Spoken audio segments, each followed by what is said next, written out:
வணக்கம். 10ஆம் 12ஆம் வகுப்பு மாணவர்களுக்கான பொதுத் தேர்வு சுமார் 1.5 மாதத்தில் தொடங்க உள்ளது. நெருங்கி வரும் இத்தேர்வை பயத்தோடும் பதற்றத்தோடும் அணுகுவதை தவிர்த்து தன்னம்பிக்கையோடும் ஆர்வத்தோடும் அணுக வாழ்த்துகிறது புதிய தலைமுறை. வாழ்த்துவது மட்டுமின்றி அதற்கு வழிகாட்டவுமே இந்த கற்க கசடர சிறப்பு நிகழ்ச்சி. ஒவ்வொரு பாடத்திலும் மாணவர்களுக்கு எழும் சந்தேகங்களை ஒவ்வொரு நாளும் அனுபவம் வாய்ந்த ஆசிரியர்களை கொண்டு விளக்கமளிக்க உள்ளோம். நிகழ்ச்சியின் முதல் நாளான இன்று தமிழ் முதல் நாள் குறித்து பார்க்கலாம்.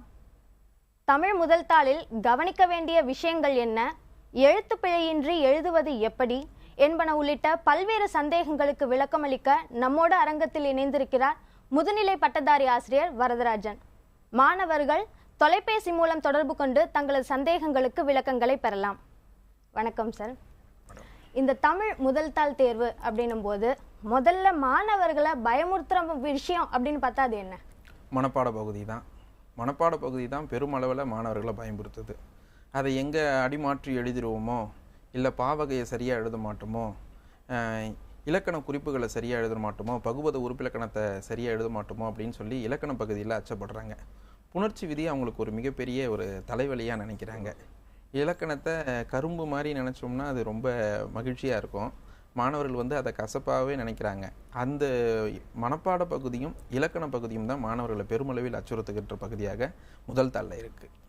சார், இப்போ கடந்த ஆண்டை பொறுத்த வரைக்கும் பார்த்தீங்கன்னா விடைத்தாளில் ஒரு மாற்றத்தை கொண்டு வந்தாங்க. அதாவது புக்லெட் போன்ற ஒரு வடிவத்தில் குறிப்பிட்ட ஒரு பக்கத்தோட எண்ணிக்கையில் ஒரு புக்லெட் மாதிரி ஒரு வடிவத்தில் விடைத்தாள்களை கொடுத்தாங்க. இப்போ இந்த முறை அந்த மாதிரி விடைத்தாளில் எதுவும் மாற்றம் வர்றதுக்கான வாய்ப்பு இருக்கா? ஆமாம், இந்த முறை விடைத்தாள்களில் ஒரு மாற்றம் கொண்டு வந்திருக்காங்க. அதிக பக்கங்களை எழுதி மாணவர்கள் தெரிந்த மொழிங்கிறதால அதிக அளவில் எழுதுகிறாங்க.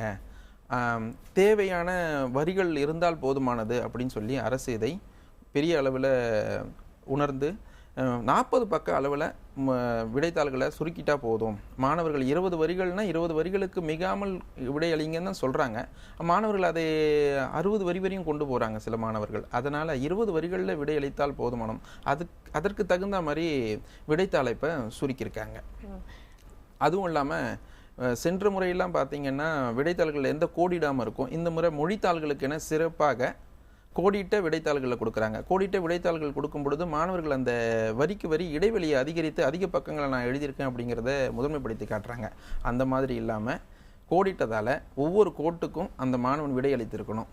அப்படிங்கிற ஒரு கோட்டுக்குள்ளே அந்த மாணவன் குறைந்தது 5 சொற்களை அமைச்சிடணும். அப்படி பார்த்தோம்னா கேட்கிற விடைக்கு சரியான பக்கங்களில் மாணவர்கள் விடை கொடுக்குற மாதிரி இருக்கும். அந்த முறையில் அமைச்சிருக்காங்க. கண்டிப்பாக சார், நீங்கள் சொன்ன மாதிரி இந்த தமிழ் அப்படின்னும் போதே நமக்கு அதிகமாக எழுதுறதுக்கு தோணும். ஏன்னா இதில் துணைப்பாடங்கள் இந்த மாதிரி விஷயங்கள்லாம் தமிழ் 2ஆம் தாளில் இருக்கும். இப்போ தமிழ் முதல் தாள் அப்படின்னும் போது அதிகமான பெரிய வினா அப்படின்னு பார்த்தா அந்த 8 மதிப்பெண் வினா இருக்கு. ஸோ அப்படி இருக்கும்போது அதை சுருக்கமாக வழங்குறதுக்கு மாணவர்கள் என்னென்ன நுணுக்கங்களை கையாளணும்? முதல்ல மாணவர்கள் தேர்ந்தெடுக்கிற வினாவை பொறுத்து திருக்குறள் பகுதியை தேர்ந்தெடுக்கிறாங்கன்னா மாணவர்கள் திருக்குறள் பகுதியில் சொல்லப்படுகின்ற 3 பகுதிகளை பிரிச்சுக்கலாம். ஒரு குறள் ஒரு அதிகாரத்தை சொல்கிறாங்கன்னா மாணவர்கள் அதிகாரத்தின் சிறப்பு என்ன, நடுப்பகுதி என்ன சொல்லுது, அதனுடைய இறுதி பகுதி என்ன சொல்லுது, சிறப்பை சொல்லி கடைசியில் இறுதியில் என்ன பண்ணுவாருன்னா வள்ளுவர் அதனுடைய இழிவை சொல்லுவார். இடையில் அதனுடைய சிறப்புத்தன்மை அந்த மனிதர்களுக்கு ஏற்படுகின்ற சிறப்பு அவற்றை சொல்வார். இந்த மாணவர்கள் அதை 3ஆக பிரித்து கொண்டால் போதும். அந்த அமைப்பில் எழுதுனாங்கன்னா போதும், அது எளிமையாக விடை அளிச்சிடலாம். அதை விட்டுட்டு அதை புரிஞ்சிக்காமல் திருக்குறளை எழுதி அதுக்கு நான் விடை அளிக்கிறேன் அப்படிங்கிற மாதிரி அதை அதிக அளவில் கொண்டு போகும்பொழுது தான் பக்கங்களும் அதிகமாகுது. நேர மேலாண்மையும் அவர்களால் சரிவர கடைபிடிக்க முடியாமல் போகுது. என்ன எழுத போகிறோம், எத்தனை வரிகள் கேட்டிருக்காங்க, அதுக்குள்ளே நம்ம அதை எப்படி அடக்கணும் அப்படிங்கிறத அடக்கிட்டா போதும். கதை பகுதியாக எடுத்துக்கிட்டாங்கன்னா தொடர்நிலை செயல் பகுதியில் எடுத்துக்கிட்டாங்கன்னா அவங்க ஒரு குறிப்பு சட்டகம்னு ஒன்று போட்டுக்கிட்டா போதும். குறிப்பு சட்டகத்தில் என்னென்னலாம் நான் சொல்ல போகிறேன் அப்படிங்கிறத தெளிவாக சொல்லிட்டாங்கன்னா அதற்குள்ள அவர்களுடைய விடைகளை 20 வரிகளில் அடைக்கிடலாம். இல்லை என்றால் அதிகப்படுத்திக்கிட்டே போகணும். நேர மேலாண்மையும் சிக்கலை ஏற்படுத்தும். நீங்கள் சொன்ன மாதிரி இந்த நேர மேலாண்மை அப்படிங்கிறது இந்த தமிழ் பாடத்தை பொறுத்த வரைக்கும் ரொம்ப ஒரு பெரிய பிரச்சனை அப்படின்னே சொல்லலாம். அது எப்படி, அதாவது பல்வேறு விதமான கேள்விகள் கேட்குறாங்க அப்படின்னும் போது எப்படி வரிசைப்படுத்தி அந்த நேரத்தை மேலாண்மை செஞ்சுக்க முடியும்? தெரிந்த விடைகளே எல்லாமே வந்துடுது. மாணவர்களுக்கு அது ஒரு மிகப்பெரிய மகிழ்ச்சி. அந்த மகிழ்ச்சியின் வெளிப்பாடு என்னவாயிருதுன்னா எழுதுகோளில் காட்டிடணும் அப்படின்னு நினைக்கிறாங்க. எழுதுகோளில் காட்டணும்னு நினைக்கும் பொழுது அதிக பக்கங்களை இவர்களை அறியாமலேயே எழுதிடுறாங்க. சென்ற தேர்வில் நான் எழுதாத வினா நான் படித்தது இந்த தேர்வில் ஆண்டு தேர்வில் வந்துருச்சே, இதில் எல்லாமே எனக்கு தெரிஞ்சது அப்படின்னு காட்டணுங்கிற காரணத்துக்காக 6 வரிகளுக்கு விடை எழுதணும்னு சொல்ல போனால் அங்கே 16 வரிகள் வரையும் கொண்டு போயிடுறாங்க. அந்த சிக்கல் தான் மாணவர்களை வந்து நேர மேலாண்மை கடைபிடிக்க முடியாமல், எத்தனை வரிகள் கேட்கிறாங்களோ அத்தனை வரிகளுக்கு உரிய விடையை அளித்தால் மட்டும் போதுமானது. அதை இந்த முறையிலிருந்து கடைபிடிப்பதற்காகத்தான் இந்த கோடிட்ட விடைத்தாள்களை கொடுக்குறாங்க. இதை சரிவர கடைபிடித்தால் போதும். மாணவர்கள் முதல்ல அச்சத்தை தவிர்த்திடணும். ஏன்னா நம்ம அதிக பக்கத்தில் எழுதினாதான் நம்ம தமிழாசிரியர்கள் மதிப்பெண் கொடுக்குறாங்க அப்படிங்கிற ஒரு தவறான எண்ணத்தை மனதில் இருந்து நீக்குங்க. எத்தனை வரிகள் கேட்குறாங்களோ அத்தனை வரிகளுக்கு உட்பட்ட விடைகளை மட்டும் கொடுத்தால் போதுமானது. சார், நீங்கள் சொன்ன மாதிரி இந்த தமிழ் அப்படின்னும் போது இந்த நேர மேலாண்மை ஒரு பிரச்சனைனா, இன்னொரு முக்கிய பிரச்சனை எழுத்துப்பிழை. இந்த எழுத்துப்பிழைக்கு மதிப்பெண் குறைப்பாங்களா? இது ஒரு மிகப்பெரிய சந்தேகமாக இருக்குது அப்படின்னே சொல்லலாம். முறைப்படி பார்த்தா அரசு தேர்வுகள் துறை இயக்ககம் வந்து சொல்லியிருக்கிறது வந்து 3 எழுத்து பிழைக்கு அரை மதிப்பெண் குறைக்கணும் அப்படின்னு சொல்லியிருக்காங்க. அதுவும் ஒற்று பிழையாக இருக்கட்டும், தொடர் பிழையாக இருக்கட்டும், இல்லை சொல்லில் இருக்கின்ற பிழையாக இருக்கட்டும், இப்படி எந்த பிழையாக கண்டுபிடித்தாலும் 3 பிழைகள் செய்தால் அரை மதிப்பெண் குறைச்சிருவாங்க. மாணவர்கள் அதிகப்படியான பிழைகள் எதில் செய்கிறீங்கன்னா தொடர் பிழைகளில் செய்கிறீங்க. அப்புறம் சொற்பிழையில் அடிப்படை தெரியாத மாணவர்கள் சொற்பிழையில் செய்கிறீங்க. அதிகபட்ச மதிப்பெண் எடுக்கிற மாணவர்கள், நான் 198 மதிப்பெண் எடுத்தேன், 2 மதிப்பெண் போயிருச்சு அப்படின்னு சொல்லி கவலைப்படுற மாணவர்கள்லாம் ஒற்று பிழையில் பிழை செய்கிறீங்க. 3 வகை மாணவர்கள் இப்படி தான். அடிப்படை தெரியாத மாணவர்கள் எழுத்து பிழை சொல்லுலையே ஆரம்பத்திலேயே பண்ணுறாங்க. கொஞ்சம் படிக்கிற மாணவர்கள் வந்து தொடரில் பண்ணுறாங்க. அதிகபட்ச மதிப்பெண் எடுக்கிற மாணவர்கள் வந்து ஒற்று பிழைகளில் பண்ணி தங்களுடைய மதிப்பெண்களை எடுக்கிறாங்க. 3 பிழைகளையும் தவிர்ப்பதற்கு 10ஆம் வகுப்பு முதற்கொண்டே உங்களுக்கு தகுந்த பாடங்களை ஆசிரியர்கள் கற்பித்துக் கொண்டிருக்கிறார்கள். அந்த பிழைகளை ஆரம்பத்திலிருந்தே நீங்கள் தவிர்த்து வந்தால் நல்ல மதிப்பெண்களை பெறலாம். சார், இப்போ முக்கியமாக இந்த தமிழ் முதல் தாளை பொறுத்த வரைக்கும் இந்த 1 மதிப்பெண் கேள்விகள் வந்து ரொம்ப அதிகமாகவே இருக்கு. அப்படி இருக்கும்போது அதில் ட்விஸ்ட் பண்ணி கேள்விகள் கேட்கறதுக்கான வாய்ப்புகள் இருக்கா? வாய்ப்புகள் கட்டாயம் உண்டு. புத்தகத்தின் பின்னாடி பாடங்களுக்கு பின்புறம் உள்ள வினாக்கள் மட்டுமே வரும் 1 மதிப்பெண் என்று நம்பி நீங்கள் சென்றீர்களேயானால் குறைந்தது 4 மதிப்பெண்கள் வரை இழக்க நேரிடும். நீங்கள் அதற்கான ஆசிரியர் குறிப்பும், ஒவ்வொரு பாடத்தின் ஆசிரியர் அந்த பாடலினுடைய ஆசிரியர் குறிப்பு பெற்று கொடுத்துருப்பாங்க. அந்த ஆசிரியர் குறிப்போ அல்லது அந்த நூற்குறிப்போ அவற்றையெல்லாம் முழுமையாக படிக்கணும். அதில் அடிக்கோடிட்ட ஆசிரியர்கள் கற்பித்த முந்தைய வினாக்களில் இதெல்லாம் கேட்டிருக்காங்க, இது மாதிரி உள்ளே போய் கேட்டிருக்காங்க வினாக்களை, இந்த மாதிரி வினாக்களில் நீங்கள் அடிக்கோடு இட்டு வச்சுக்கிட்டிங்கன்னா அடுத்த தேர்வுகளில் தெளிவான விடையை நீங்கள் அளிக்க முடியும். கூடுதல் 1 மதிப்பெண் வினாக்கள் அப்படின்னு சொல்லிட்டு புத்தகங்களில் கொடுத்துருப்பாங்க. அதையாவது அல்லது உரைகள் மூலமாக கொடுக்குற கூடுதல் விடைகளை நீங்கள் படித்தால் மட்டுமே தேர்ச்சி அடைய முடியும். முழு மதிப்பெண் 20 மதிப்பெண்ணை பெற முடியும். சார், இப்போ நம்ம கூட இணைப்பில் ஒரு மாணவர் இருக்காங்க, நித்யா என்ற மாணவி. சொல்லுங்க நித்யா, உங்களோட சந்தேகங்களை கேட்கலாம். தமிழ்ல வந்து கொஸ்டின் எழுதும் போது ஹலோ சொல்லுங்க நித்யா. எழுதும் போது அது வேற கலர் பென் யூஸ் பண்ணி எழுதலாமா, இல்ல வந்து அடிக்கோடிட்டு இம்பார்ட்டன்ட் பாயிண்ட் இருக்கிறது மாதிரி காட்டலாமா? கவனம் வேண்டுமா? கட்டாயம் வந்து வண்ணக்கோள்களை பயன்படுத்தவே கூடாது. 2 எழுதுகோள்களை மட்டும்தான் பயன்படுத்தணும்னு சொல்கிறாங்க. ஒன்று நீல நிறம், மற்றொன்று கருப்பு.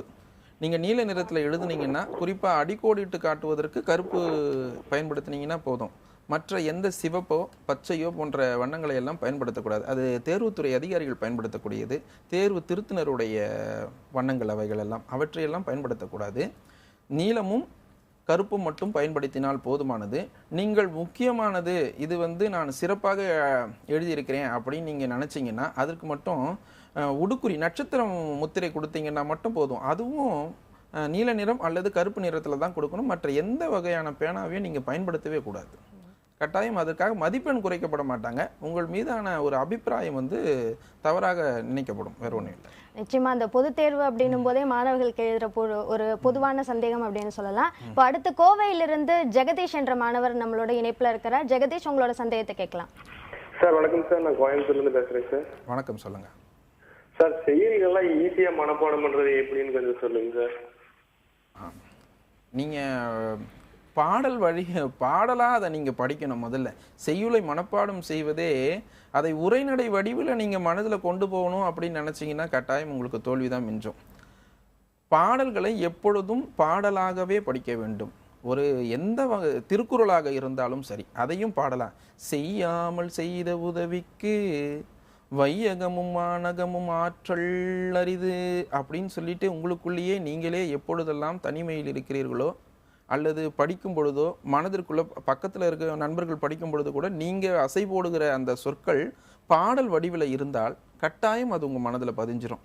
நீங்கள் செய்யுளை போய் உரைநடை வடிவில் படிச்சிங்கன்னா உறுதியாக அது மனதில் நிற்கவே நிற்காது. கடைசி நேரத்தில் உங்களுக்கு அது ஒரு குழப்பத்தை தான் ஏற்படுத்தும். எல்லா பாடல்களையும் ஒரே இசை அமைப்பில் பாடாதீங்க. ஒவ்வொரு பாட்டுக்கும் ஒவ்வொரு இசை நீங்களே அமைச்சிக்கிங்க, சொந்தமாக அமைச்சிங்க. இல்லைன்னா ஆசிரியர்கிட்ட கேட்டிங்கன்னா அவங்க சொல்ற மெட்டு கொடுப்பாங்க. அந்த மெட்டின் அடிப்படையில் நீங்கள் மனசில் பதிய வச்சிங்கன்னா பதிய வைக்கலாம். எளிமையான பதிவு முறை இதுதான் மனப்பாட பதிவு. அடுத்து சென்னையிலிருந்து அமுதன் இருக்கிறாரு. அவர்கிட்ட அமுதன் உங்களோட சந்தேகத்தை கேட்கலாம்.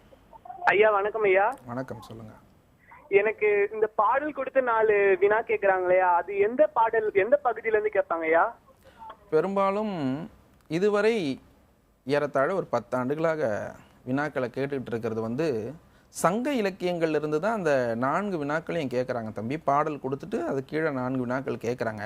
ஆனால் இந்த முறை நீங்கள் முதல் தேர்விலிருந்து காலாண்டிலிருந்தே எடுத்துக்கிட்டிங்கன்னா பார்த்தீங்கன்னா வினாக்கள் சங்க இலக்கியங்களில் மட்டும் போகிறதில்ல, தொடர்நிலை செயல்களான தேம்பாவணியிலையும் எடுக்கிறாங்க, கம்பராமாயணத்திலையும் எடுக்கிறாங்க. கடந்த முறை கேட்ட அரையாண்டு தேர்வில் பார்த்தீங்கன்னா ராஜராஜ சோழனுலாவிலிருந்தும் கேட்குறாங்க. அதாவது கூற்றுகள் அமைகின்ற பாடல்கள், யாருடைய கூற்று, பெரும்பாலும் சங்க இலக்கியங்களில் பார்த்தீங்கன்னா அந்த கூற்றுகள் அமைந்த பாடல்கள் அதிகமாக இருக்குது. ஆனாலும் தொடர்நிலை செயல்களிலும் தாவீதனுடைய கூற்று இருக்குது, கோலியாத்தினுடைய கூற்று இருக்குது, கம்பராமாயணத்தில் அனுமனுடைய கூற்று இருக்குது, ராமனுடைய கூற்று இருக்குது. இப்படி யாருடைய கூற்று அதிகமாக இருக்கிறதோ அந்த வரிகளை எடுத்து கொடுக்குறாங்க. கண்டிப்பாக அது 2 வினாக்கள் அதுவாக இருக்கணும். யார் கூறியது, யாரிடம் கூறியது, இந்த மாதிரி அமைப்பில் இருக்கிறது சங்க இலக்கியங்கள், தொடர்நிலை செய்யுள், ராஜராஜ சோழனுலா. இந்த 3 இதையும் மட்டும் நல்லா பார்த்துக்குங்க. பார்த்துக்கிட்டிங்கன்னா கண்டிப்பாக அந்த 4 மதிப்பெண்களை நீங்கள் எளிமையாக பெறலாம். சரி, இப்போ நம்ம கூட பேசுறதுக்காக நிறைய மாணவர்கள் இணைப்பில் காத்துட்டு இருக்காங்க. நம்ம அவங்க கிட்ட முதல்ல பேசிடலாம். மயிலாடுதுறையிலிருந்து சஃபானா, உங்களோட சந்தேகத்தை கேட்கலாம். ஹலோ, சொல்லுங்க Safana. Hello, good evening sir. வணக்கம், சொல்லுங்க. வணக்கம், சொல்லுங்கம்மா. தமிழ்ல சார் இந்த 10 மார்க்குக்கு பாடல் கோட் பண்ணி எழுதணுமா சார்? 8 மதிப்பெண் தான், 10 மதிப்பெண் எதுவும் இல்லை. 8 மார்க்ஸ் சார். அந்த திருக்குறளே இருக்குன்னா அந்த 10 அதிகாரத்தையும் எழுதி தான் எழுதணுமா சார்? இல்லை, அதிகாரத்துக்கு 10 குறட்கள், 10 குறளையும் எழுதலாம், அது தவறு இல்லை. அதற்கான நேர மேலாண்மை உங்களால் சரியாக செய்ய முடியுமான்னு பாருங்க. குறளையும் எழுதி அதன் பொருளையும் எழுத முடியுமான்னு பாருங்க. இல்லை என்றால் அந்த அதிகாரம் என்ன சொல்ல வருகிறது அதை மட்டும் பொருளடக்கத்தில் அடக்கிட்டு அதனுடைய விளக்கத்தை மட்டும் எழுதினால் மட்டும் போதுமானது. உரைநடை வடிவில் தான் அதற்கான விடையை கேட்குறோம், செய்யுள் வடிவில் கேட்கல. செய்யுளை எழுதி விளக்கம் எழுதினால் தவறில்லை. என்னால் நேர மேலாண்மையை முழுமையாக கடைபிடிக்க முடியும் என்ற மனத்துணிவு இருந்தால் நீங்கள் அதை எழுதலாம், தவறில்லை. அடுத்து திருவண்ணாமலையிலிருந்து திவ்யா, உங்களோட சந்தேகத்தை கேட்கலாம். அந்த பிரசன்டேஷன் எப்படி கொடுக்கணும், அந்த பேப்பர் இப்போ நம்ம அதிக மார்க் ஸ்கோர் பண்ண இப்போ எம்பிபிஎஸ்ல போறாங்களே, சரி அவங்க சொல்லுங்க திவ்யா. அவங்க இப்போ 4 சப்ஜெக்ட்லுமே அதிகமா மார்க் எடுத்துட்டாங்க. என்ன மாதிரியே இன்னொருத்தரும் எடுத்திருக்காங்க. ஆனா அதுல தமிழ் மார்க்கை வச்சுதான் எடுப்பாங்க அப்படின்னு சொல்லிட்டு எங்க மேம் சொன்னாங்க. இப்ப இந்த உறுப்பிலக்கணம், புணர்ச்சி விதி அதெல்லாம் எப்படி பிரசன்டேஷன் பண்ணணும், இந்த கொஸ்டின் பேப்பர் வரிசையா எழுதணுமா இல்ல நம்ம தெரிஞ்சதை ஃபர்ஸ்ட் எடுத்து அடுத்தது எழுதணுமா? இல்லம்மா, வினா எண்ணை சரியாக போட்டு உங்களுக்கு தெரிஞ்சதை எழுதினாலுமே போதும். முதல்ல தெரிஞ்சதை எழுதுங்க. நீங்க உறுப்பிலக்கணம் எப்படி எழுதணும்னு கேட்டீங்க. உறுப்பிலக்கணம் முதல் கட்டத்திலெல்லாம் மாணவர்கள் அந்த பகுதி, விகுதி, இடைநிலை, விகாரத்தை எல்லாம் பிரித்து வரிசையாக எழுதிட்டு இருந்தாங்க. இப்போல்லாம் பார்த்தீங்கன்னா ஒரு அழகாக ஒரு கட்டம் போடுறாங்க. கட்டம் போட்டு 6 உறுப்புகளையும் காட்டிட்டு அந்த சொல்லில் இடம்பெறுகிற அந்த 6 உறுப்புகளையும் பிரித்து எழுதுறாங்க. இப்படியும் எழுதலாம், தவறில்லை. அதுவும் ஒரு முறை தான். அதெல்லாம் நேரம் எடுக்கும். அதை விட எளிமையான முறை பகுபத உறுப்புகளும் ஆசிரியர் எந்த முறையில் சொல்லி கொடுக்குறாங்க அந்த முறையை கடைபிடிங்க. ஏனென்றால் அந்த கரும்பலகையில் என்ன எழுதினார்களோ அதுதான் உங்கள் மனதில் நிற்கும். அந்த நேரத்தில் அதையே கடைபிடிச்சிங்கன்னா எளிமையாக எழுதிடலாம். புணர்ச்சி விதியை எழுதும் பொழுது பார்த்தீங்கன்னா விதியை வேண்டுமென்றால் நீங்கள் நீல நிறத்தில் எழுதுனேன் அப்படின்னா கருப்பு நிறத்தில் அந்த புணர்ச்சியை எழுதி அதுக்கு இரட்டை மேற்கோள் குறி டபுள் கொட்டேஷன் கொடுத்து கீழே அடிக்கோடு இட்டு காட்டினீங்கன்னா ரொம்ப சிறப்பாக இருக்கும். ஏனென்றால் எங்களுக்கு விதியை நீங்கள் ரொம்ப சரியாக எழுதியிருக்கீங்களா அப்படின்னு பார்ப்போம். ஒரு சொல்லிலேயே 2 விதிகளை பயன்படுத்துவதற்கான வாய்ப்பு இருக்குது. அதனால் நீங்கள் அந்த விதியை மட்டும் கருப்பு பேனால எழுதி அடிக்கோடிட்டு காட்டினீர்கள்னா ரொம்ப எளிமையாக மதிப்பெண் வழங்குறதுக்கு ஆசிரியர்களுக்கு எந்த ஒரு சிரமமும் இருக்காது. அதுதான், வேற ஒன்றும் இல்லை. அடுத்து நெல்லையிலிருந்து ஆலிக், உங்களோட சந்தேகத்தை கேட்கலாம். ஆலிக், ஹலோ. சொல்லுங்க ஆலிக், உங்களோட சந்தேகம் என்ன? ஹலோ வணக்கம். இன்னைக்கு எனக்கு ஃபர்ஸ்ட் பேப்பர் முடிஞ்சது. சொல்லுங்க. எனக்கு வந்து இந்த 2 செய்யுள் அடி கொடுத்து 4 கொஸ்டின் கேட்காங்க, அது எப்படி ஆன்சர் பண்ணணும்னு தெரியல. அது என்னன்னா, நீங்க முதல்ல செய்யுள் பகுதியை முழுமையா பார்க்கணும் தம்பி. என்னன்னா, சங்க இலக்கியங்கள்ல இருந்தோ அல்லது தொடர்நிலை செயல்களில் இருந்தோ ஒரு பாடல் வரியை உள்ள இருந்து போவாங்க. உங்களுக்கு கொஞ்சம் கடினமா இருக்கும், முதல் முறையா எழுதுனீங்களோ அப்படிங்கிற ஒரு ஐயம் இருக்கு எனக்கு. எழுதுனீங்கன்னா பாட்டு வரிகள் என்னன்னு பாருங்க. அந்த பாட்டு வரிகள் எந்த இலக்கியத்தோடு தொடர்புடையது அப்படிங்கிறத முதல்ல நீங்க உள்வாங்கணும். ஐயோ எங்கிருந்தோ கேட்டிருக்காங்க போல இருக்கு, இது தமிழ் நூலிலிருந்தே கேட்காத ஒரு வினா அப்படின்னு நினைக்காதீங்க. தமிழ் நூலிலிருந்து உங்க பாடத்திற்கு உரிய செய்யுள் பகுதியிலிருந்து தான் கேட்டிருக்காங்க. அந்த பாடல் வரி எந்த ஒரு இலக்கியத்தோடு தொடர்புடையது, அதிலிருந்து 4 வினாக்கள் என்னெல்லாம் கேட்டிருக்காங்க அதை நீங்கள் கொஞ்சம் அலசி ஆராயணும். அப்போ நீங்கள் ஒரு முறையாவது பாடல்களை வாசிக்கணும். வாசித்தா மட்டும்தான் உங்களால் அந்த விடையை எழுத முடியும். முதல்ல அதில் கவனம் தேவை.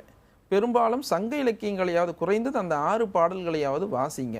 வாசிச்சுட்டு அதில் முக்கியமான வரிகளை என்னென்னன்றதை உங்கள் தமிழாசிரியர் கற்றுக் கொடுத்துருப்பாங்க. அதை அடிக்கோடு இட்டு போடுங்க. அந்த அடிக்கோடு இட்டு அதிலிருந்து 4 கேள்விகளை ஆசிரியர் மூலமாக கேளுங்க. கேட்டு நீங்கள் விடை எழுத பழகினீர்களேயானால் அந்த 4 மதிப்பெண் நீங்கள் பெறலாம். இல்லை என்றால் அது ஏதோ வேறொரு நூலிலிருந்து எடுக்கப்பட்டிருக்கிற ஒரு வினா என்ற ஒரு அச்சத்தை உங்களுக்கு தரும். இப்போ நம்ம கூட இன்னொரு மாணவர் இணைப்புல இருக்காங்க. ஸ்ரீநிதி, உங்களோட சந்தேகத்தை கேட்கலாம். ஸ்ரீநிதி, சொல்லுங்க. எனக்கு இப்போ 2 டவுட் சார். ஃபர்ஸ்ட் வந்து செகண்ட் பேப்பர்ல இலக்கிய நயம் பாராட்டலுக்கு எங்களுக்கு சொல்றாங்க எவ்வளோ பேஜ் எழுதுறீங்களோ அவ்வளோக்கு தான் மார்க் போடுவாங்க. அப்புறம் துணை பாடம்லையும் வந்து எப்படி ப்ரிசைஸ் பண்ணி எழுதுறதுன்னு எனக்கு தெரியல சார். சரிங்க. இலக்கிய நயம் பாராட்டில் முதல்ல கவனம் எடுத்துங்க. பக்கத்திற்கெல்லாம் மதிப்பெண் கிடையவே கிடையாது. ஆசிரியர் குறிப்பு ஒன்று எழுதியிருக்கேன், அதுக்கு எனக்கு மதிப்பெண். ஆசிரியர் குறிப்பு அங்கே கேட்கவே இல்லை. அந்த இலக்கியத்தின் சிறப்புகள் என்னென்ன அதை தான் உங்களை கேட்குறாங்க. முதல்ல நீங்கள் அந்த பாடலினுடைய கருத்தை புரிஞ்சுக்கிட்டீங்களா அப்படின்னு 2 வகையாக பிரிக்கணும். முதல்ல மைய கருத்து, அந்த பாடல் சொல்ல வருகின்ற கருத்து என்ன. அடுத்தது அந்த பாடலை பற்றி உங்களுடைய மன தெளிவு, அதுதான் திரண்ட கருத்தாக சொல்லணும். முழுமையாக புரிஞ்சுக்கிட்டு இருக்கேன்னு திரண்ட கருத்தாக சொல்லணும். இன்னும் சில சிறப்புகள்லாம் இருக்குது. ஒவ்வொரு பாடலுக்கும் மோனை, எதுகை, இயைபு, சந்தம், இவை எதுகை மோனை அமைந்துட்டாலுமே சந்தச்சுவை அமைந்துடும். சந்தச்சுவைங்கிறது வேறு ஒன்றும் இல்லை. எதுகை மோனை அமைந்திருந்தால் இசையமைத்து பாடக்கூடிய வண்ணத்தில் அந்த பாடல் இருக்குது அப்படிங்கிறத நீங்கள் சொல்லணும். மெட்டமைத்து அது பாடக்கூடிய வகையில் செய்யுள் வடிவில் இருக்குது, அந்த சிறப்பை நீங்கள் சொல்லணும். அடுத்ததாக பார்த்தீங்கன்னா ஓமையை கண்டுபிடிக்க தெரியுது. போல அப்படிங்கிற ஒரு ஓம உருவு வந்துருச்சா உள்ள அப்படின்னா அந்த ஓம உருவு இங்கே பயன்படுத்தப்பட்டிருக்கு அப்படின்னு சொல்லணும். உருவக சொற்கள் ஏதாவது பயன்படுத்தப்பட்டிருந்தால் அந்த உருவக சொற்களை எடுத்து எழுதணும். அடுத்தது அந்த பாடலினுடைய அணி என்ன அப்படிங்கிறத கண்டுபிடிக்கணும். போலங்கிற சொல்லு வந்துருச்சு, இது ஓர் ஓமை அணி அப்படிங்கிறத வெளிப்படையாக எடுத்து எழுதணும். இப்படி ஒவ்வொன்றையும் நீங்கள் எடுத்து எழுதுவதற்கு அந்த பாடலை அதனுடைய பெயரே இலக்கிய நயம் பாராட்டல் தான். அதற்காக நீங்கள் பக்கம் பக்கமாக எழுத வேண்டிய அவசியமே கிடையாது. இந்த இலக்கியத்தில் இவ்வளவற்றை நான் தெரிந்து வைத்திருக்கிறேன் அப்படின்னு சொல்லிடுறத நீங்கள் எடுத்து சொன்னீங்கன்னாலுமே போதும். அதற்கு பக்கங்களுக்கான மதிப்பெண் கிடையாது. எந்த அளவுக்கு புரிந்து கொண்டிருக்க முடியும் அதனுடைய பொருள் அடக்கத்திற்கு தான் மதிப்பெண். அடுத்து ஆயிஷா, உங்களோட சந்தேகத்தை கேட்கலாம். சார் வணக்கம். வணக்கம், சொல்லுங்க. இது இப்ப பொதுவியல் திணை இந்த மாதிரி திணைகளை பத்தி கேக்குறாங்களா ஃபர்ஸ்ட் பேப்பர்ல, அந்த திணைகள் பத்தி எழுதுறது, அப்புறம் வந்து கீழே அதுக்கப்புறம் வந்து அணியை பத்தி கேட்பாங்கல்ல, அது பத்தி எழுதுறத பத்தி கொஞ்சம் சொல்லுங்களேன். சரி. திணைகளை பொறுத்தவரையும் பொதுவியல் திணைக்கு பாடல் உண்டு, மற்ற திணைகளுக்கு பாடல் இல்லை அப்படிங்கிற மாதிரியே மாணவர்களுடைய ஒரு கருத்து இருக்கு. இல்லை, பொதுவியல் திணைக்கு எப்படி நீங்கள் பாடல் எடுத்து எழுதுறீங்களோ அதே போல் மற்ற திணைகளுக்கும் நீங்கள் பகுதியை மட்டும் எடுத்து போட்டு கருப்பொருட்கள் உரிப்பொருட்கள் எல்லாம் எழுதிடுறாங்க மாணவர்கள். ஆனால் எந்த பாடல் வரிங்கிறத எழுதவே மாட்டேங்கிறாங்க. சங்க இலக்கியங்களில் கொடுக்கப்பட்டிருக்க பாடல்களை முழுமையாக பாருங்கள். எந்த பாடலில் எந்த திணை வருது, அந்த பாடலுடைய 2 வரிகளை மட்டும் மனப்பாடம் கட்டாயம் செய்தாக வேண்டும். திணையினுடைய விளக்கம் எழுதுறீங்க, கருப்பொருள் எழுதுறீங்க, உருப்பொருள் எழுதுறீங்க, ஆனால் அந்த பாடல் வரிகளை மட்டும் எடுத்து எழுத மாட்டீங்க. அந்த பாடல் வரிகளை எழுதி கீழே இந்த பாடலில், இந்த ஆசிரியர் எழுதியுள்ள பாடலில் இந்த திணை பயின்று வந்துள்ளது அப்படிங்கிற ஒரு வரியை மட்டும் சேர்த்துட்டிங்கன்னா போதும். 4 மதிப்பெண் கொடுக்குறாங்க. 4 மதிப்பெண்களுக்கு நீங்கள் எழுதுறது பார்த்தீங்கன்னா 4 வரிகள் தான். கருப்பொருளை மட்டும் எழுதிட்டேன், எனக்கு அந்த முல்லைத்திணைக்குரிய கருப்பொருள் எழுதிட்டேன், 4 மதிப்பெண் எனக்கு கொடுத்தாகணும் அப்படின்னு நினைக்கிறாங்க. இல்லை, பாடல் எழுதணும், கருப்பொருட்கள் எழுதணும், உரிப்பொருட்கள் எழுதணும். இதை 3ஐயும் தெளிவாக விளக்கிட்டீங்கன்னா உங்களுக்கு 4 மதிப்பெண்கள் உண்டு. அடுத்ததாக கேட்டது என்னன்னு பார்த்தீங்கன்னா, திணை கேட்டாங்க. திணையை தொடர்ந்து வேற ஒன்று ஏதோ கேட்டிருந்தாங்க. சரி சார், இப்போ நம்மளோட நிகழ்ச்சியோட இறுதி கட்டத்துக்கு வந்துட்டோம். இவ்வளோ நேரம் மாணவர்களோட சந்தேகங்களுக்கு பொறுமையாக விளக்கமளித்ததற்கு நன்றி. தமிழ் முதல் தாள் தேர்வை எளிமையாக அணுகுவதற்கான நுணுக்கங்களை மாணவர்கள் அறிந்திருப்பீர்கள் என நம்புகிறோம். இன்றைய நிகழ்ச்சியை பார்ப்பதற்கான வாய்ப்பை தவறவிட்டவர்கள் www.pudiyatalamurai.tv என்ற இணையதளத்தில் பதிவேற்றப்படும் காட்சிகளை பார்த்து பயன்பெறலாம். இந்நிகழ்ச்சி குறித்த தங்களது விமர்சனங்களை feedback@pudiyatalamurai.tv என்ற மின்னஞ்சலில் தெரிவிக்கலாம். தமிழ் 2ஆம் தாளிற்கான ஆலோசனைகளோடு நாளை மீண்டும் சந்திக்கலாம். தொடர்ந்து இணைந்திருங்கள் புதிய தலைமுறையோடு.